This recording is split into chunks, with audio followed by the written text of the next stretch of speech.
বাজার থেকে নিয়ে এসেছি চিকেন, বাট বরের আবদার হচ্ছে চিকেন আর কষা খাবে না, তার আবদার হচ্ছে একটু ঝাল ঝাল করে অন্য স্টাইলে কিছু একটা বানাও। কিন্তু কি বানাই মহাশয় সেটাই তো মাথায় আসছে না। তারপর এটা বানিয়ে ফেলাম এই রেসিপিটা, যেটা আমরা সবাই জানি।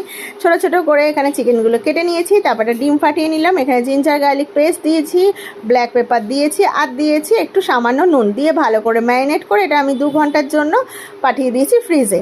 বার করে আমি একটুখানি কর্নফ্লাওয়ার ভালো করে মিশিয়ে সেটা ভাজতে চাপিয়ে দিয়েছি। যতক্ষণ এখানে চিকেন ভাজা হচ্ছে আমি ততক্ষণ এই সবজিগুলো সব চপ করে নিলাম। ক্যাপসিকাম, অনিয়ন, এখানে জিঞ্জার গার্লিক আর একটু চিলি, সব কিছু চপিং হয়ে যাওয়ার পর ওই ভাজা তেলের মধ্যে প্রথমে জিঞ্জার, তারপরে চিলি, আর ওখানে হচ্ছে অনিয়ন আর ক্যাপসিকাম সব দিয়ে দিলাম। জাস্ট একটুখানি ভাজা করে নিয়ে একটু সামান্য নুন দিলাম।